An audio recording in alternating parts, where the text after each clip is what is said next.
Olá, hoje a gente vai falar sobre Leto II, o Imperador Deus de Duna, que é um dos personagens mais complexos da série de livros. Agora, como a gente está falando de um personagem que aparece só depois, você já sabe que vamos ter spoilers neste vídeo, mais especificamente dos seguintes livros: o próprio primeiro Duna, Messias de Duna, Filhos de Duna e Imperador Deus de Duna. Agora, não estranhem que eu vou colocar aqui para ilustrar algumas imagens da minissérie Children of Dune, de 2003, produzida pela Sci-Fi. O que acontece é que, no livro Filhos de Duna, Leto II e sua irmã Ghanima têm 9 anos de idade, mas na série eles optaram por fazer eles mais velhos. E quem interpretou os dois foi o James McAvoy e a Jessica Brooks, que na época já estavam lá com seus 20 e poucos anos. Mas eu creio que a escolha deles foi porque eles provavelmente acharam que seria um pouco complicado para crianças na faixa de 9 e 10 anos interpretarem esses personagens. Se você leu Filhos de Duna, você vai provavelmente concordar com isso. Eu recomendaria assistir em conjunto com este vídeo o outro vídeo que eu fiz sobre a Abominação, porque eu vou falar de Abominação um pouquinho aqui, e para eu não ter que explicar nesse, eu já tinha um vídeo explicando esse assunto. Então vamos lá.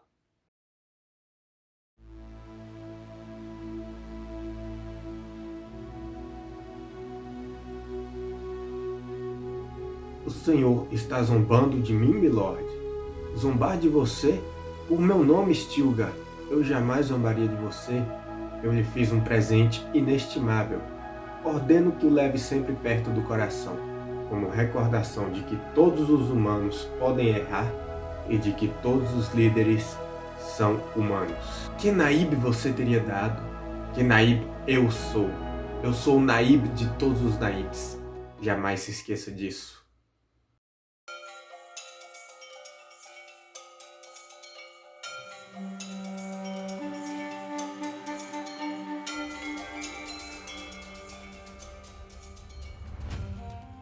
Leto II e sua irmã Ghanima nascem no final de Messias de Duna. Eles são filhos de Paul Atreides, o imperador Muad'Dib e a Fremen Chani, filha de Liet Kynes. O nascimento dos gêmeos foi um tanto complicado. Irulan, em retaliação à decisão de Paul de não dar filhos legítimos para ela, insere secretamente contraceptivos na comida de Chani. Com a ajuda das propriedades da especiaria, Chani consegue recuperar sua fertilidade. No entanto, o longo período consumindo contraceptivos e a aceleração da gravidez através da melange faz com que ela tenha complicações no parto, e ela morre pouco depois de dar à luz aos gêmeos. Os irmãos Leto II e Ghanima não são crianças comuns. Sendo o pai quem é, eles possuem a genética do Kwisatz Haderach, sendo tão sensíveis à especiaria melange quanto o pai.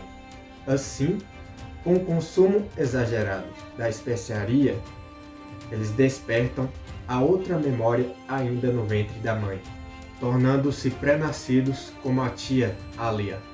Assim, eles têm acesso a toda a memória genética de sua linhagem disponível e acessível desde o ventre. Leto II, em particular, veio como uma surpresa para Paul, que em suas visões viu apenas uma menina. Isso ocorre pois pessoas prescientes do sexo masculino anulam a visão presciente de Paul. Assim, a visão dele não alcança os navegadores da guilda e outros Kwisatz Haderach, como seu filho. E nos livros de Duna expandido, temos a informação de que até mesmo pessoas que são semi-Kwisatz Haderach, como o Conde Fenrir, são ocultos da visão de Paul. O governante no período em que os dois nascem, após Paul renunciar do trono e ir para o deserto, é sua tia Alia. Esse período ficou conhecido como a Regência de Alia. A tia iria governar até que Leto atingisse a maioridade. Sendo pré-nascida, infelizmente, Alia se mostrou como sendo muito instável, tornando-se uma abominação. Apesar de serem pré-nascidos como a tia Alia, os gêmeos não se tornam abominações. Isso porque eles conseguem encontrar, dentro de sua outra memória, a personalidade Mohalata, que se torna guardiã de suas psiques. No caso de Leto II, é o seu pai, Paul Atreides, e mais tarde, Harun. A personalidade que Leto incorpora com mais frequência após ter se tornado imperador. E no caso de Ghanima, sua mãe, Chani. Os gêmeos desenvolveram o hábito de se comunicar em línguas mortas da antiga Terra, como o francês, que no universo de Duna é uma língua morta, e também o egípcio, já denotando que eles fazem uso dessas personalidades que habitam sua outra memória. Desde muito jovem, Leto II tem visões do futuro, e ele apresenta seu interessante conceito de tempo à sua avó, Lady Jessica, que fica bem confuso. Você deve explicar, ela demandou enfim. Como? Ele indagou. A menos que você entenda que o tempo não é o que parece, não posso nem começar a explicar. Meu pai suspeitava disso. Ele chegou à beira da compreensão, mas recuou. Agora cabe a Gunny e a mim. Insisto que você explique. Muito bem, ele suspirou. Em primeiro lugar, quanto ao tempo, não existe diferença entre 10.000 anos e um ano. Nenhuma diferença entre 100.000 anos e um batimento do coração. Nenhuma diferença. Esse é o primeiro fato sobre o tempo. E o segundo é, o universo inteiro, com todo o seu tempo, está dentro de mim. Mas que absurdo é esse? Está vendo? Você não entende. Tentarei explicar de outro modo, então.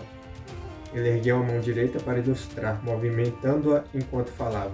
Vamos para a frente e voltamos. Essas palavras não explicam nada.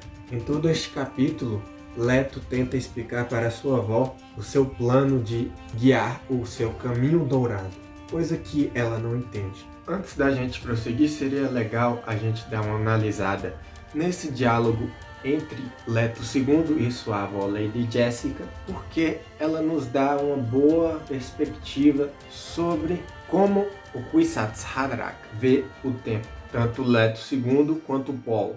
Aqui Leto II deixa claro que ele não vê o tempo como uma entidade linear, como a nossa percepção normal dele.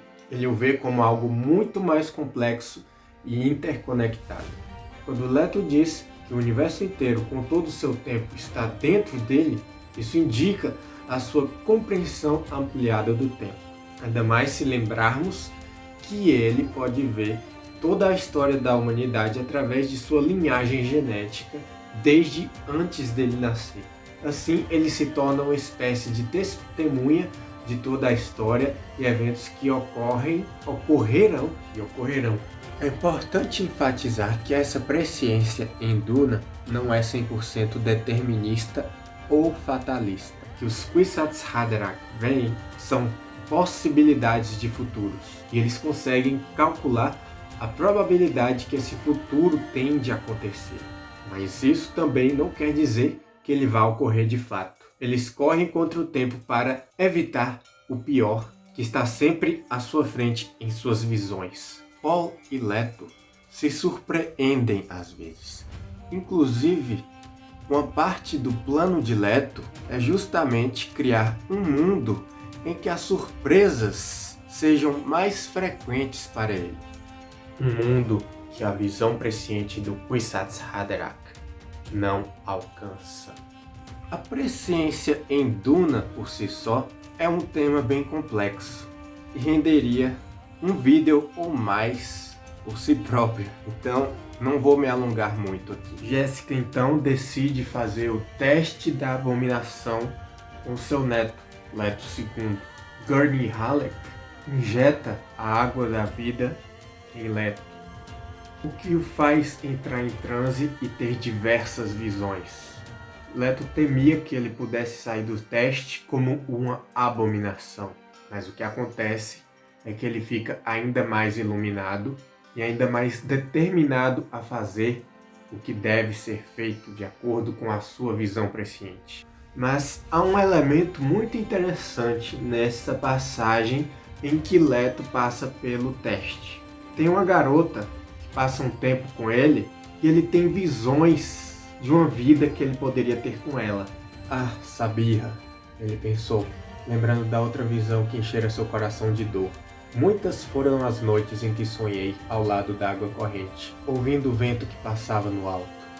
Muitas foram as noites em que minha carne esteve estendida ao lado do covil da serpente, e em que sonhei com Sabirra ao calor do verão. Eu a vi guardando pães de especiaria assados sobre lâminas incandescentes de açúcar. Eu vi a água límpida no canate, suave e cintilante. Mas um tufão atravessou meu coração. Ela bebe café e come. Os dentes dela brilham à sombra. Eu a vejo trançando meus anéis de água no seu cabelo. A fragrância de ambar de seu peito penetra até o mais fundo dos meus sentidos. Ela me atormenta, me oprime, simplesmente por existir. Aqui nós temos um vislumbre da fraqueza de Leto II, que é a mesma que Paul Atreides, o pai dele, teve, e também o Duque Leto, avô dele, tinha. É bom a gente abrir esse parênteses para compreender melhor esses personagens. O caso do Duque Leto é que de vez em quando ele gostaria que a hierarquia fatal do Fafeluches não existisse e que ele pudesse se casar com Jéssica e ter uma vida simples e feliz ao lado dela. Mas sua responsabilidade como Duque não o deixa fazer isso. Ele mantém sempre um lugar para uma futura esposa, deixando-se aberto para firmar alianças com as outras casas maiores através do casamento. O caso de Paul, ele também queria ser uma pessoa normal, casar com Shani, ter filhos e seguir normalmente a sua vida. Mas, infelizmente, ele é o Kwisatz Haderach. Visões de um futuro terrível o atormentam o tempo todo, o que o faz lançar o Jihad, a guerra santa que o fez perder tanto o sono e viver com um terrível sentimento de remorso, mesmo antes de esse conflito ter começado. O Leto II vê a vida com essa garota e anseia por ela. No entanto, a visão presciente mostra para ele que o destino dele é muito maior do que o destino do próprio Paul Atreides. Inclusive, quando ele se encontra com Paul Atreides, que nesse livro é o Pregador, que também é um personagem bem interessante, abrindo aqui um parênteses para ele, que é o Paul liberto dessa responsabilidade de ser o Imperador Muad'Dib, e ele decide ser o Pregador. E o que ele prega? Ele prega contra o culto de Muad'Dib, o culto de sua pessoa. Ele nunca gostou, ele nunca concordou em ser uma deidade. Foi imposto a ele pelas Bene Gesserit, que criaram ele no programa de reprodução seletiva, mas especificamente pela decisão de sua mãe, Jéssica, de ter um filho do sexo masculino, acreditando que ela poderia ter um Kwisatz Haderach e agradar seu duque, lhe dando um herdeiro. E por essas visões terríveis que sempre o acompanham. Para entender as diferenças entre Leto II e Paul Atreides, vamos dar uma olhada em alguns trechos do capítulo em que os dois se encontram. Cada um deles possuía apenas uma coragem desesperada e solitária na qual confiar.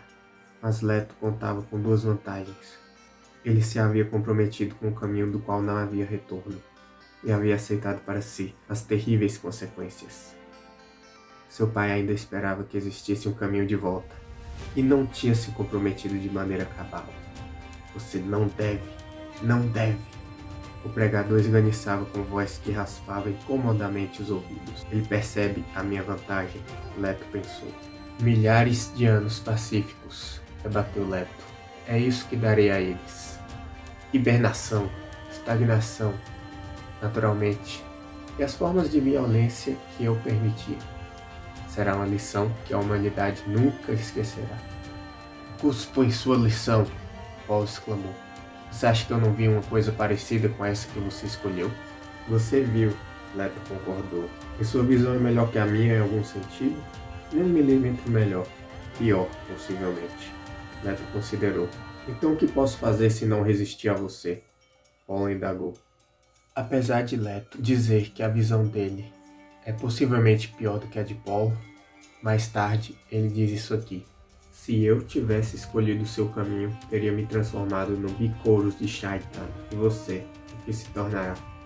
Por algum tempo, irão me chamar de missionário de Shaitan também, Leto Anuyil. Depois, começarão a matutar sobre isso, e por fim, irão entender. Você não levou sua visão longe o suficiente, meu pai.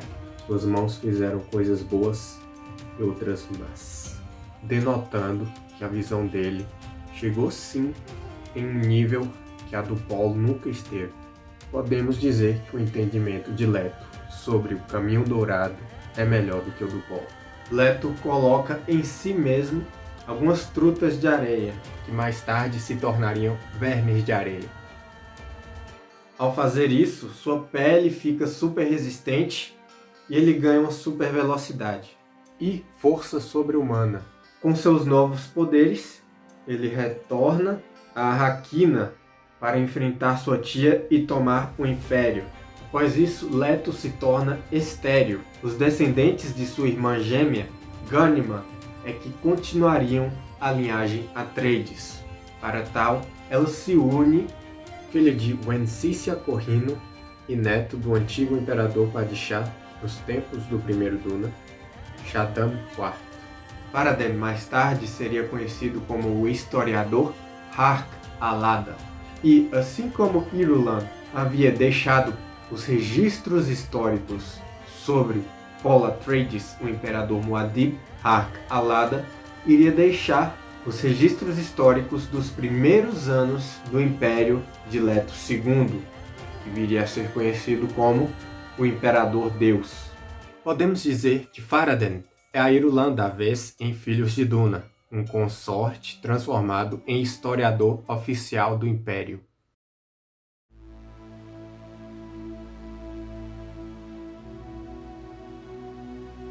Veja, minha avó, tenho uma difícil decisão a tomar. Ele confidenciou. Sigo a mística Atreides, vivo por meus súditos e morro por eles? Ou escolho outro rumo? Um rumo que me permitirá viver milhares de anos. Não gosto do rumo de seus pensamentos, ela resmungou.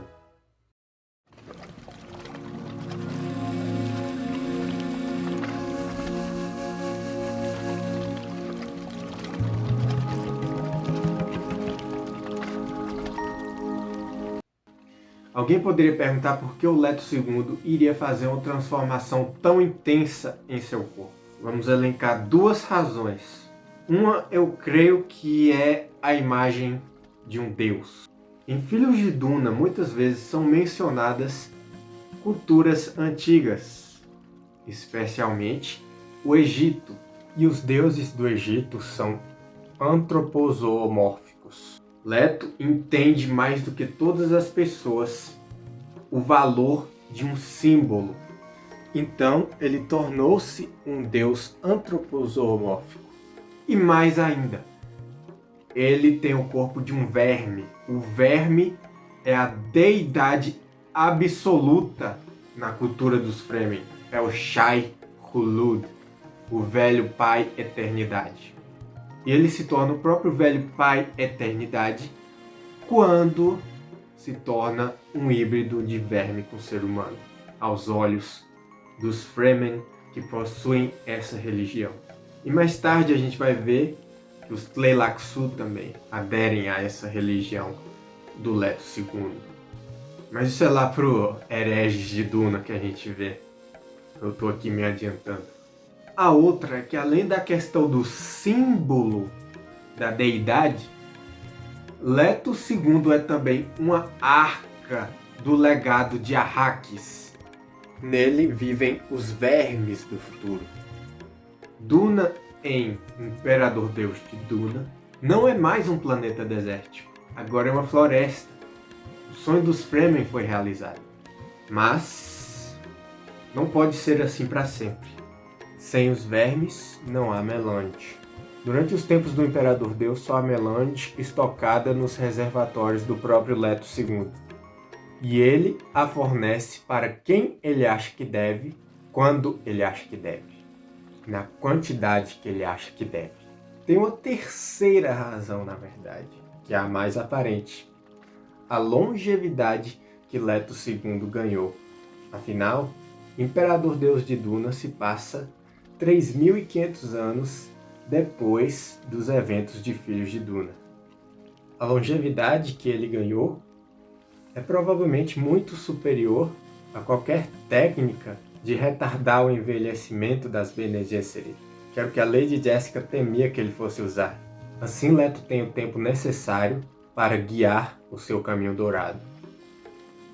E o Leto II, como ele possui o monopólio da especiaria, ele também tem a Irmandade das Bene Gesserit e a Guilda Espacial em seu controle.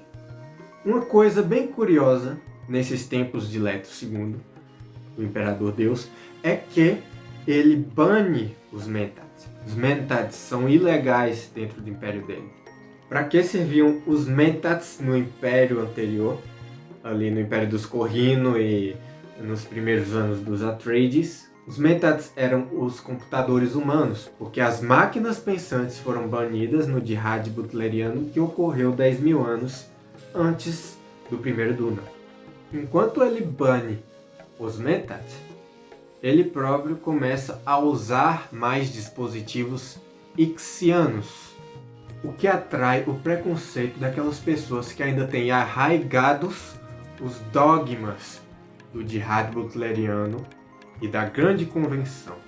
Dizem os boatos que os ixianos lhe forneceram máquinas que simulam o pensamento humano. Se o senhor tem uma opinião tão baixa sobre eles, por quê? A longa relação inconsciente de nossos ancestrais com as máquinas nos ensinou algo, você não acha? Luiz Yao simplesmente o encarou, sem estar pronta para arriscar sua morte em um desafio aberto ao Imperador Deus. Você diria pelo menos que nós conhecemos a atração das máquinas? Leto questionou.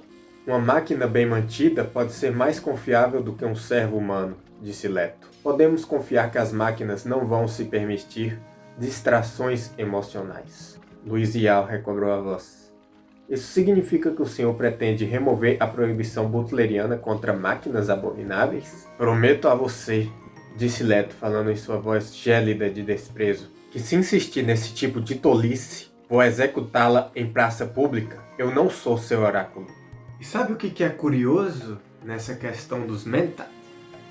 É que quem está tentando manter a escola Mentat viva são as Bene Gesserit. Eu achei bem curioso porque nos primeiros livros de Duna, Duna e Messias de Duna, fica bem claro que os Mentat e as Bene Gesserit possuem preconceitos um pelo outro. E em Imperador Deus de Duna, as Bene Gesserit procuram manter a escola dos Mentat viva. E nós temos até Bene Gesserit que são Mentats.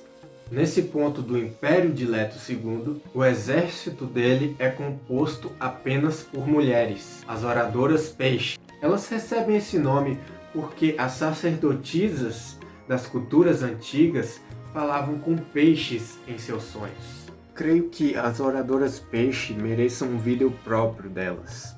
Mas o que seria legal a gente comentar aqui é que Leto II utiliza majoritariamente em seu exército mulheres, porque ele acredita que elas estão menos propensas a certas violências que os homens cometem contra o próprio povo. Eu gostaria de fazer uma conexão entre Messias de Duna e Imperador Deus de Duna. Se vocês forem lembrar do começo de Messias de Duna, nós temos um historiador sendo interrogado por um dos sacerdotes da religião do Muad'Dib. Esse sacerdote está julgando se esse historiador será executado ou não pelo que ele disse sobre o imperador, que na época era o Paul Atreides. Qual é a acusação feita contra o historiador? O historiador tinha escrito que Muad'Dib perdeu sua humanidade. Lembra disso para o que a gente for falar sobre Leto II mais para frente. E agora, em Imperador Deus de Duna, nós temos mais um incidente interessante envolvendo historiadores. É o episódio dos 9 historiadores, que foram executados por Leto II. Vejamos o que Leto tem a dizer sobre esse incidente. Foram destruídos porque mentiram pretensiosamente. Não temam que minha ira recaia sobre vocês devido a seus erros inocentes. Mártires tendem a estabelecer eventos dramáticos que vagam a esmo pelos assuntos humanos. Drama é um dos alvos da minha predação. Tremam apenas se construírem descrições falsas e continuarem a defendê-las orgulhosamente. Saiam agora e não falem sobre isso. Não é à toa que Leto II é chamado de o tirano por muitos que não gostam dele. Antes da gente entrar no assunto da queda do Imperador Deus, seria interessante a gente falar um pouquinho sobre Harun, que é a personalidade dominante dentro da outra memória de Leto II após ele se tornar imperador. Sou uma comunidade dominada por um que era antigo e extraordinariamente poderoso. Ele foi a origem de uma dinastia que durou 3.000 anos, tal como os contamos. Seu nome era Harun, e até que sua linhagem tivesse desaparecido em meio à fraqueza congênita e às superstições de um descendente, seus súditos levavam uma sublime existência rítmica. Todos se movimentavam inconscientemente conforme as mudanças das estações. Geraram indivíduos que tinham em geral vidas curtas, eram supersticiosos e facilmente comandados por um deus-rei. Tomados em seu conjunto, era um povo poderoso, e sua sobrevivência como espécie se tornou um hábito. É interessante a gente ver o que se diz aqui, porque Leto II começou um império que durou milhares de anos, e sua derrocada também se deu por um descendente, no caso, Siona Atreides, que é descendente direta de sua irmã gêmea, Ghanima Atreides e Farad'n, que foi uma peça-chave na queda do Imperador Deus. A queda de Leto, de fato, se inicia quando ele conhece uma mulher, a nova embaixadora de Ix, Hui Nori. No caso, ela é o clone feminino, ou reestruturação celular, como eles preferem chamar, do embaixador anterior de Ix, Malki, que era muito próximo a Leto II. Os responsáveis pela criação de Hui Nori são os Bene Tleilax, especialistas em engenharia genética, ou mutação controlada, como eles preferem chamar, em conjunto com os Ixianos, que são especialistas na confecção de dispositivos tecnológicos. Ela foi criada e treinada com o propósito de fazer Leto II se apaixonar por ela. Ou seja, os Ixianos e os Tleilaxu que a criaram conheciam muito bem Leto II e sua fraqueza. Ele é uma fera com coração. E assim como ele foi tentado com Siraya lá em Filhos de Duna, ele também é tentado aqui. Hui! Agora, ele sabia bem porque Hui Nori havia sido enviada para ele. Como ele sabia bem. Meu segredo mais secreto está exposto. Eles descobriram seu segredo. Hui era a evidência. O sentimento que Hui Nori desperta nele é tão forte que faz até mesmo ele questionar a sua determinação quanto ao Caminho Dourado. E o que aconteceria ao Caminho Dourado enquanto ele se entregava a esses objetivos egoístas? Para o inferno com o Caminho Dourado. Esses idiotas insensatos alguma vez pensaram em mim? Nenhuma. A gente tem aqui uma situação meio Bela e a Fera mesmo. Para criar a Hui Nori, os Ixianos e os Tleilaxu conseguiram desenvolver tecnologias que conseguem se ocultar da visão presciente de Leto. E isso está de acordo com o Caminho Dourado. Além de ele querer colocar na humanidade o gene presciente, para que as pessoas possam se ocultar dele e de futuros prescientes, como Kwisatz Haderach e afins, ele também quer que as pessoas busquem alternativas dentro da tecnologia. Creio que, em parte, é por isso que ele baniu os Mentat, para incentivar as pessoas a mexer um pouco com isso. E assim, vemos que os Ixianos criam as não-naves e as não-salas. Nós vemos depois que o programa de reprodução de Leto II foi um sucesso. Afinal, vemos que Siona Atreides desenvolveu essa habilidade de se ocultar da visão de Leto. Na primeira trilogia, parecia que apenas alguns homens possuíam essa característica. As pessoas que nós vemos que podiam se ocultar da visão presciente de Paul eram Edric, que era um navegador da guilda, também presciente nas suas limitações de navegador, o Conde Fenrir, que é uma espécie de semi-Kwisatz Haderach, e Leto II, que de fato é outro Kwisatz Haderach. Hui Nori, então, foi criada nesse intento de enfraquecer Leto o bastante para que eles pudessem finalmente assassiná-lo. Então, no dia de casamento dele com Hui Nori, eles atravessam a ponte. Siona Atreides dá uma ordem para que a ponte seja derrubada, ele cai na água. E qual é a fraqueza dos vermes de areia de Duna? Exatamente a água. Eles caem em o rio Idaho. Depois que ele cai no rio, as trutas de areia se espalham e recomeçam o ciclo da especiaria em Arrakis. Assim, o planeta logo voltaria a ser um deserto. Enquanto ele morre, ele fala de Arafel, que é um dos maiores mistérios de Duna, que seria Arafel. Não temam os Ixianos, ele falou, e percebeu que a própria voz era um sussurro desaparecendo. Eles podem criar as máquinas, mas não podem mais criar Arafel. Eu sei, eu estava lá.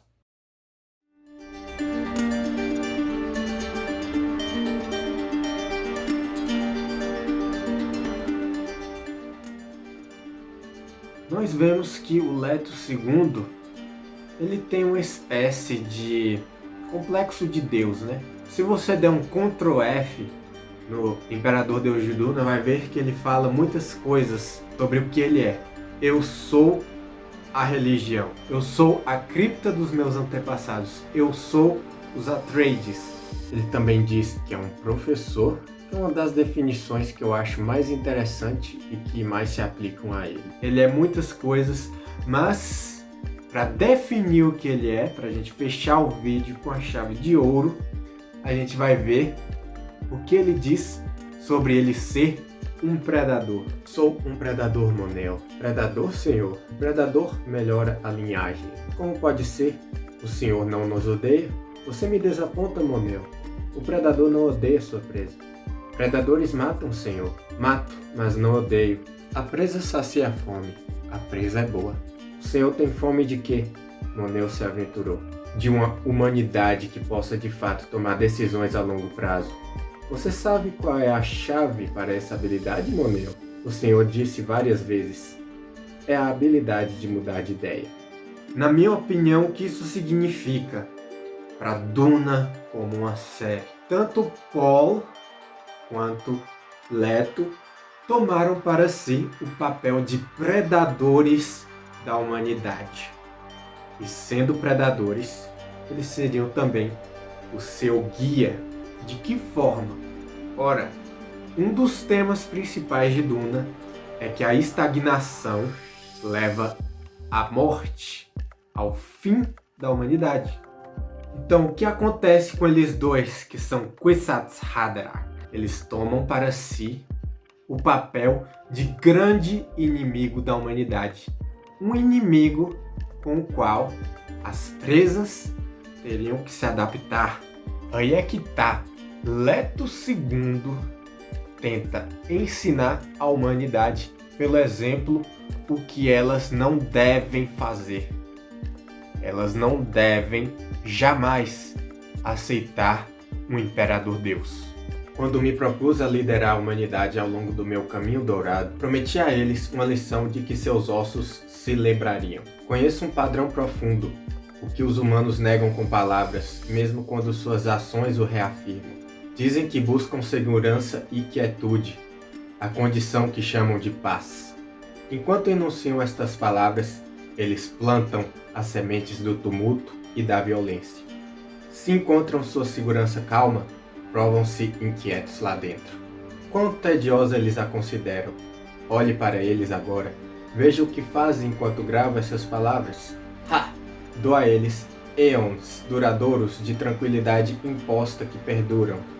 A despeito de cada esforço para escapar em direção ao caos, acredite-me, a memória da paz de Leto permanecerá com eles para sempre. Depois disso, eles buscarão sua segurança calma apenas com cautela extrema e preparação inabalável. Leto II sacrifica seu bem-estar, sua felicidade e até mesmo sua humanidade para salvar toda a raça humana.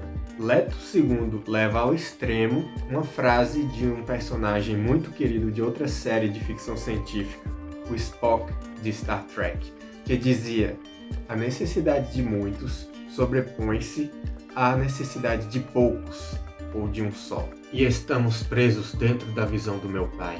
Leto sabia que uma saída daquela insanidade estava no caminho dourado. Seu pai tinha visto isso, mas a humanidade poderia se desviar daquele caminho dourado e poderia recordar o passado dos tempos de Muad'Dib com nostalgia, entendendo-o como uma época melhor. A humanidade, porém, tinha de experimentar a alternativa a Muad'Dib, senão nunca entenderia seus próprios mitos. Segurança, paz, prosperidade. Diante dessa escolha, havia pouca dúvida do que a maioria dos cidadãos desse império iria escolher. Embora eles me detestem, ele pensou, embora Gunny me deteste. Então, eu creio que ficou um vídeo muito extenso, mas falar de Leto II é complicado. Vocês que leram os livros provavelmente sabem o quanto que é complicado falar desse personagem. Mas a gente sempre pode aprofundar nossa discussão nos comentários. Então, comentem aí o que vocês acharam, o que vocês discordam, o que vocês concordam, se caberia outro vídeo sobre Leto II. Eu ainda pretendo fazer um sobre o Caminho Dourado em si. Esse vai ser ainda mais complicado. Mas enfim, se você gostou, deixe seu like, se inscreva caso já não tiver feito isso ainda e sinta-se livre para comentar. Até a próxima!